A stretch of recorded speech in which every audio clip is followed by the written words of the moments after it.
I thought I knew my wife after all those years of marriage and 2 kids. I was wrong.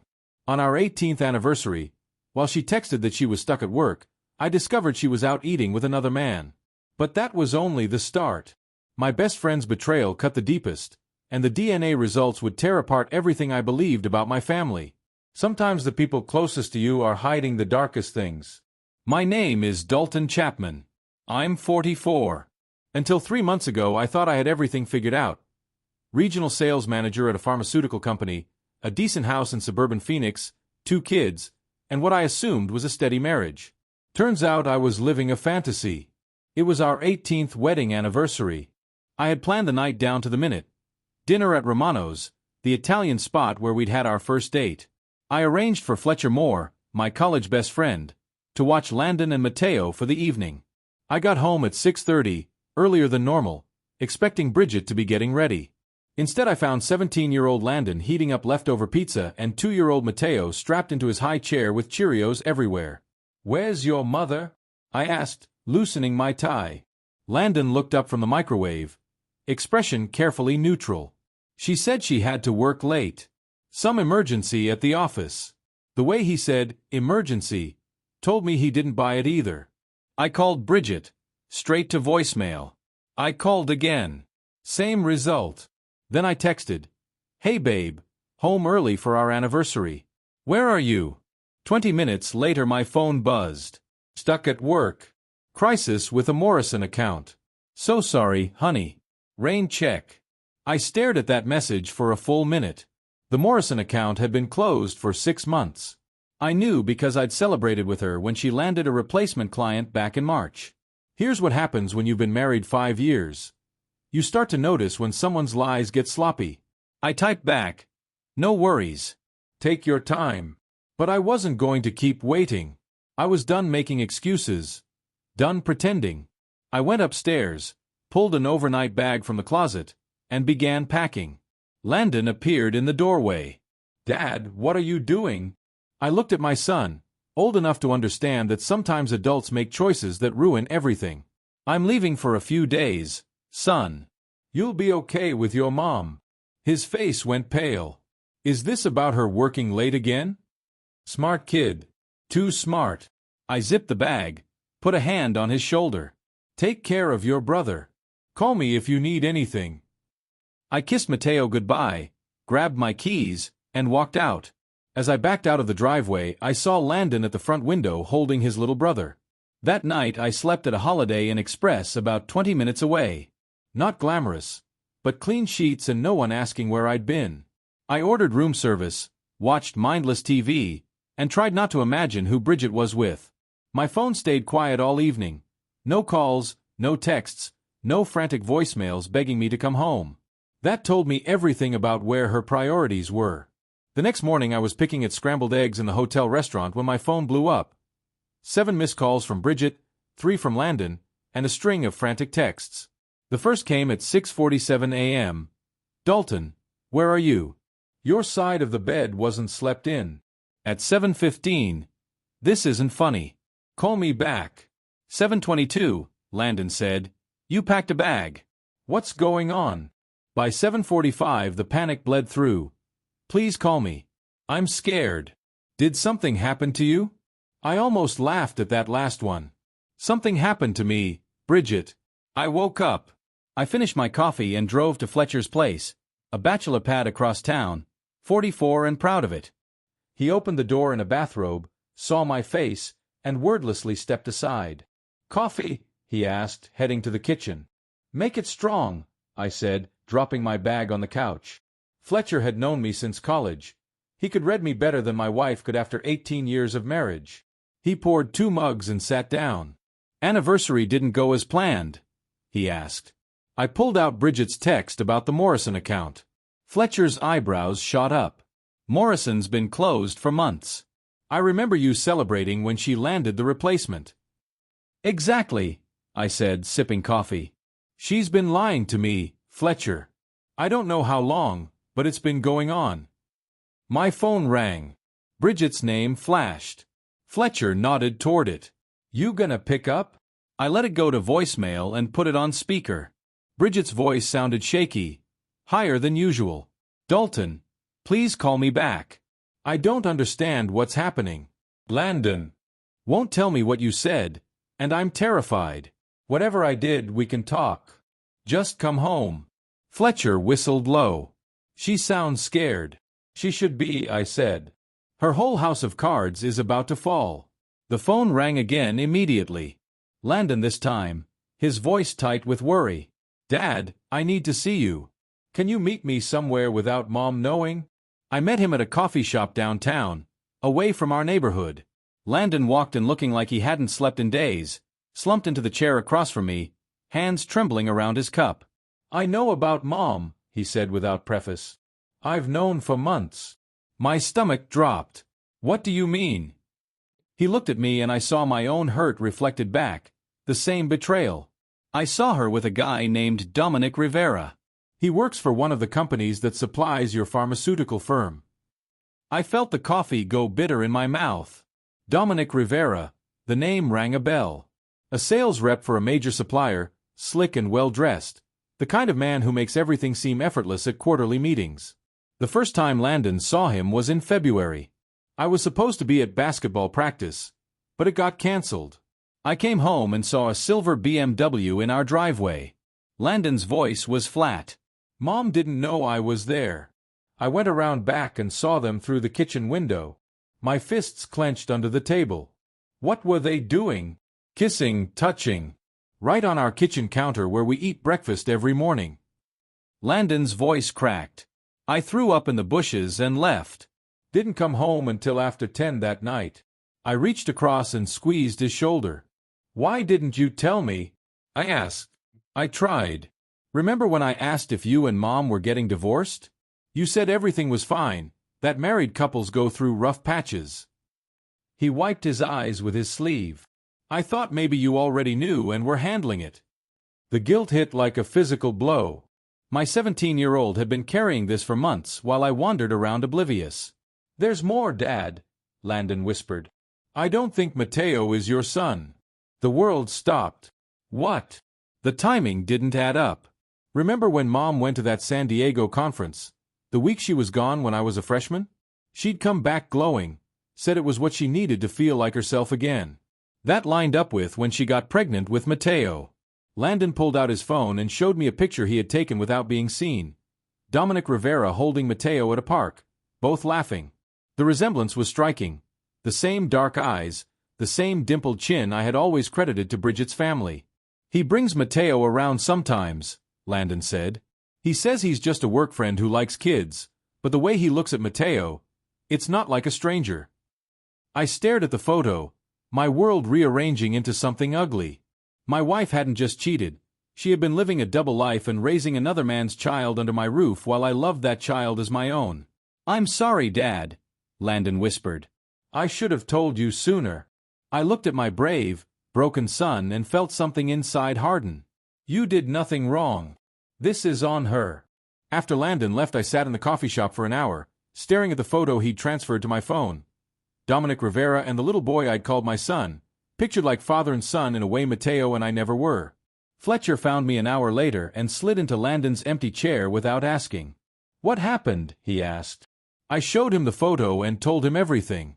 Fletcher's face darkened. That piece of garbage, he muttered. Using your house, your family. I told him I needed to know for sure about Mateo. A paternity test. Fletcher nodded. I know a guy who can do it discreetly. Hair samples. Saliva swabs. Bridget won't know until you're ready. And we need evidence. Real evidence. If this goes to court, we need documentation. A private investigator to follow her and photograph meetings with Rivera. Time stamps, locations, everything. My jaw clenched. If she wanted to play games, we'd play by my rules. Fletcher leaned in. What about the kids? Landon's already torn up. And if Mateo isn't yours, he's still your son regardless of biology, I said. I've been his father for 2 years. That doesn't change. But Bridget needs to face consequences for what she's done. My phone buzzed, another text from Bridget. It's been 3 days, Dalton. The boys need their father. Whatever's wrong, we can fix it. I showed Fletcher the message. He snorted. She still thinks she can manipulate her way out. Not anymore. I stood up feeling more decisive than I had in months. I'm going home tonight. You sure? He asked. I'm not going home to reconcile, Fletcher. I'm going home to confront her. She needs to know I know, and she needs to understand her little fantasy is over. Fletcher cracked a real smile for the first time in days. Want backup? No. I need to do this myself. But keep your phone on. If things get ugly, I might need that PI sooner than planned. Got it, brother. I drove home slowly rehearsing what I'd say. The house looked the same from outside, but everything felt different. I wasn't returning to family. I was walking into enemy territory. Bridget's car was in the driveway. The silver BMW was gone, but she was too smart to leave that kind of footprint. I used my key and walked in. Bridget was in the kitchen cleaning up after dinner. She turned and her face lit with relief and something that might have been joy. Dalton, thank God you're home. I was so worried. We need to talk, I cut in. And this time you're going to tell me the truth. Her smile faltered. What do you mean? I mean Dominic Rivera. I mean the Morrison account that's been closed for 6 months. I mean our son who might not actually be mine. Color drained from her face. For the first time in 18 years, Bridget had nothing to say.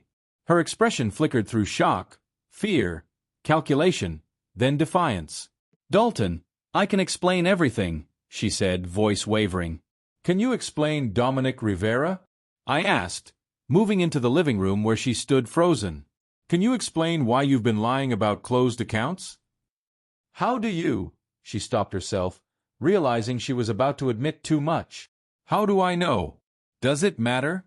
What matters is our son has been carrying your secret for months because he didn't want to hurt me. Bridget's eyes widened. Landon told you. Landon shouldn't have had to tell me anything. You should have had the decency to end our marriage before starting another relationship. Tears started, the practiced kind she'd used as a weapon for years. It didn't mean anything. Dominic made me feel attractive again. After Mateo, I felt ugly and tired. Don't you dare blame our son for my choices. I'm not blaming him, I snapped as her mask slipped. I'm trying to understand why you brought him into our home where our children could see you. She went pale, realizing how much I knew. Dalton, please. It's over with him. It has been for weeks. I chose you. I chose our family. You chose me. I laughed, but there was no humor. When exactly did you choose me, Bridget? Before or after you realized Dominic wouldn't leave his wife for you? She flinched like I'd struck her. That's what this is really about, isn't it? He's married. He was never going to give you more than stolen afternoons. That's not true. Then call him now. Tell him you've left me and see how fast he disappears. She looked at her phone, then back at me. We both knew she wouldn't make that call because we both knew the answer. I want a paternity test for Mateo, I said quietly. Her face crumpled. Dalton, please don't do this. So there's a chance he's not mine. He's your son regardless of biology. You've raised him, and I love him. But I deserve to know the truth about my life. The next morning I met Fletcher at his house and told him how it went. He listened grimly, shaking his head in disgust. She admitted it? He asked. Not in so many words, but yes. And she didn't deny the paternity question. Fletcher stood, walked to the window, and when he turned back I saw guilt written across his face. About 6 months ago, Bridget came to me, he said quietly. She was upset, crying. Said you two were having problems. You were distant, working too much, and she felt lonely. I made a mistake. We slept together once. The world tilted. You slept with my wife, Fletcher. He lowered his head. I'm sorry. I was drunk. She was drunk. It just happened. I repeated the words, tasting their bile. My best friend and my wife had just happened to betray me. It meant nothing to them. He regretted it immediately. You never told me. Fletcher's silence was answer enough. That's why you never mentioned her lies, isn't it? You knew because you were part of it. Dalton, please. Our friendship died the night you touched my wife. I moved toward the door. Where are you going? He asked. I turned to face the man I'd always thought of as a brother. I'm getting paternity tests for both of my sons. Fletcher went pale. Both. Yes. Fletcher. Both. 2 weeks later I sat in Dr. Martinez's office with 2 manila envelopes in my hands. Envelopes that would either confirm my worst nightmare or give me something to cling to. The lab had processed the results faster than expected, and I'd insisted on hearing them in person rather than over the phone. Are you ready for this, Mr. Chapman? Dr. Martinez asked softly. I nodded, though I don't know anyone can truly be ready for news like that. She handed me the first envelope. This one is for Landon. My hand trembled as I broke the seal. The words blurred for a second before coming into focus. Probability of paternity 99.97%. A wave of relief hit me. Landon was mine by biology and by everything that mattered. The second envelope felt oddly heavier. Dr. Martinez studied my face as I tore it open. Probability of paternity 0%. The sentence struck me like a physical blow. Mateo, the little boy who called me Daddy, who reached for me in the middle of the night, who laughed at my silly faces, was not my biological son. I'm so sorry, Dr. Martinez said quietly. I know this is hard. I stared at the paper as my world reassembled itself around this new fact. The other test I requested. She gave me a third envelope with Fletcher's name on it. My hand steadied. Shock traded for a cold, brittle resolve. Probability of paternity 99.94%. Fletcher was Mateo's father. My best friend had not only been with my wife, he was the biological father of the child I'd raised for 2 years. What happens now? I asked. That depends on what you want to do with the information, she said. Legally, you're still listed as the father on Mateo's birth certificate. You retain parental rights regardless of biology. I folded the sheets and slipped them into my jacket. I want to keep those rights. He's my son in every way that counts. Back at the hotel I called my attorney, Jennifer Walsh, a name a colleague had given me with a single-word description, ruthless. I need to talk custody, I told her. And I need to know my rights regarding a child who isn't biologically mine. Jennifer listened without interrupting. When I finished, she was quiet for a beat. This will be messy, she said. Your wife committed adultery, yes, but she can still argue for joint custody. However, the fact that she let you believe Mateo was your child while possibly knowing otherwise could work in our favor. What about Fletcher? Does he have legal standing? Not unless he legally establishes paternity, I said, which would force him to admit to adultery and could lead to a lawsuit. Jennifer paused. Do you think he'll try to claim the child? I remembered the guilt on Fletcher's face when he'd confessed and how he'd avoided being alone with Mateo for months. No, he's a coward. Good. That simplifies things. We'll file for divorce on grounds of adultery and fraud. We'll petition for primary custody of both children, citing your wife's deception and pattern of bringing multiple men around them. And our chances? I asked. Very good, she said. Courts don't look kindly on a parent who lies about paternity when kids are involved. That evening I drove to the house to see the boys. Bridget opened the door. Her eyes were puffy from crying. Did you get them? She asked in a small voice. I did. Inside, Mateo played with blocks on the floor. Landon sat nearby. Landon is my son. Mateo isn't. Bridget's face crumpled. Dalton, I'm so sorry. I never meant for any of this to happen. I walked into the living room where both boys watched TV. Bridget, I said, regardless of what those papers say, I'm still his father. I'll fight for custody of both of them. Her eyes widened. You can't take them away from me. Watch me, I answered. The next morning I was eating breakfast at a diner when Landon called, his voice shaking. Dad, you need to come home now. What's wrong? Mom's gone crazy. She's packing suitcases and says we're going to Grandma and Grandpa's for a while. My blood ran cold. Bridget's parents lived in Oregon, over 1,000 miles away. If she took the boys there, it would make custody battles far more complicated. Where is she now? I asked. Upstairs, throwing clothes into bags. She's crying and talking to herself. Dad, I'm scared. Listen to me, I said. Don't let her take you or Mateo. If she tries, call 911. If she won't listen, make sure she knows you'll testify in court about what you've seen. That should stop her. I drove like a man possessed. Bridget's car sat in the driveway with the engine running and 2 big suitcases in the back. Through the window I could see her struggling with a sobbing Mateo, while Landon stood nearby with his arms folded. I burst through the front door. What do you think you're doing? I demanded. Bridget whirled around, hair wild, makeup running. She looked as though she'd spent the night staring at the ceiling, realizing her life was collapsing. I'm taking my children to my parents' house, she said, trying to sound defiant. They need stability while we figure this out. Your children, I said. Mateo isn't even yours biologically. And you know it. He's more mine than yours, she snapped. I carried him for 9 months. I gave birth to him. And you let me believe he was mine for 2 years while you knew he wasn't. Landon stepped forward. Mom, I'm not going anywhere with you. Bridget's eyes pleaded. Landon, you don't understand. Your father is trying to take you away. No, Mom. You're trying to take us from Dad. Landon's voice was steady, older than his years. You're 17, I said quietly. You don't get to make that decision.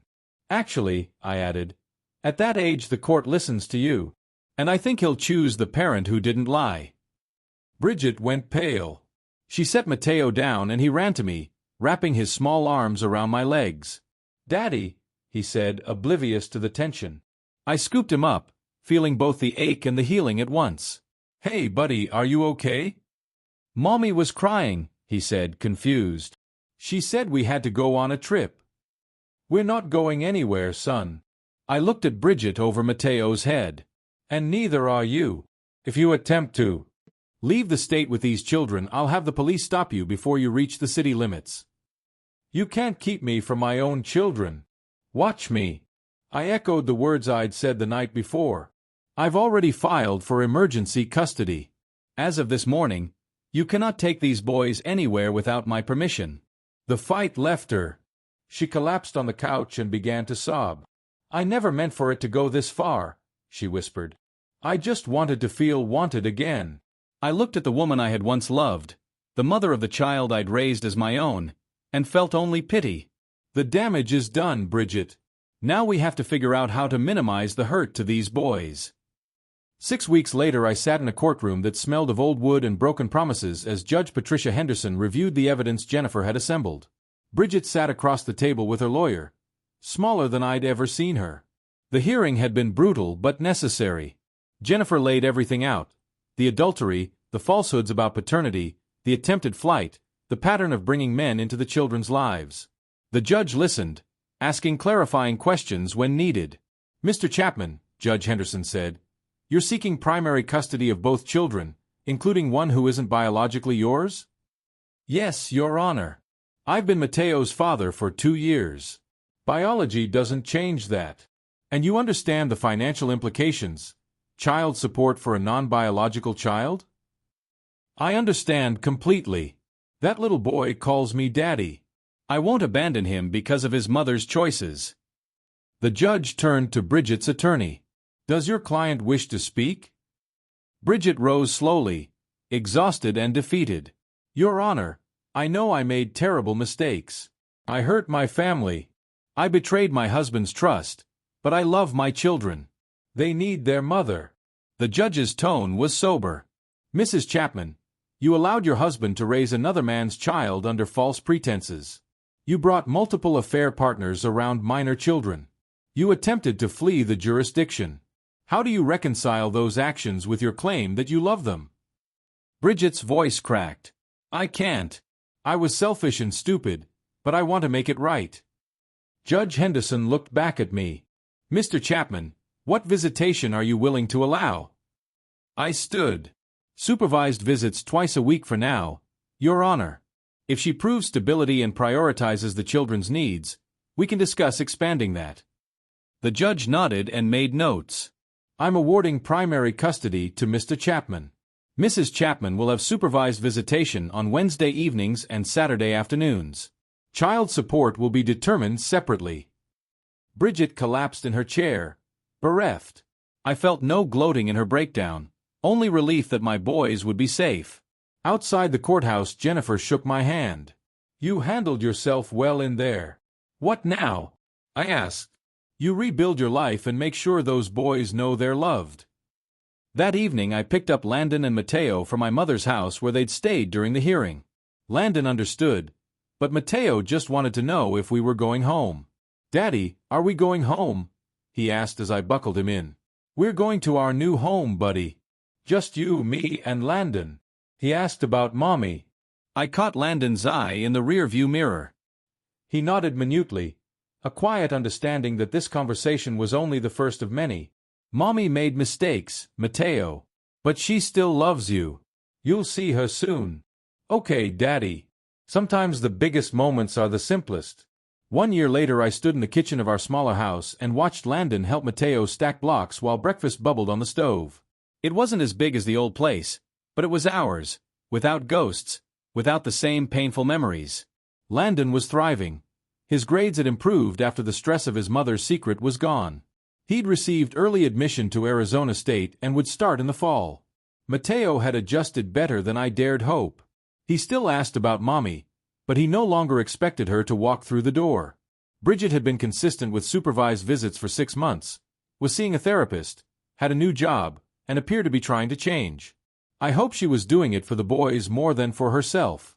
Fletcher had vanished from our lives. I heard he moved to California.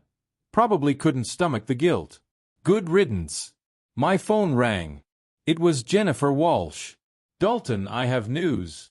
My stomach tightened. Bridget's attorney filed to modify custody.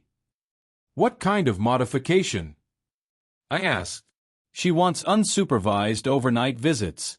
Says she's complied with court orders and completed anger management and therapy." I watched my boys playing in the morning light and asked Jennifer, "What do you think?"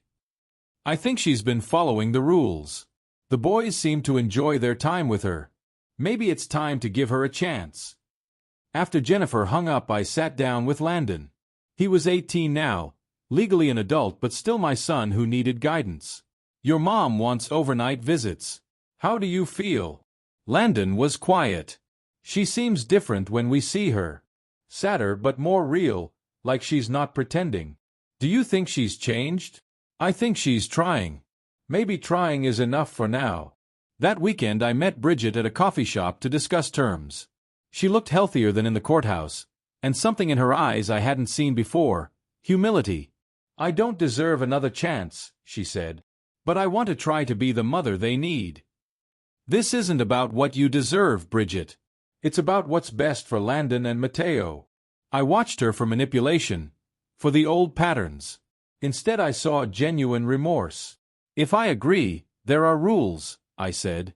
"No men around the boys unless you've been dating someone seriously for 6 months and I've met him. No lies, ever. If you slip, it ends immediately." "I agree to everything."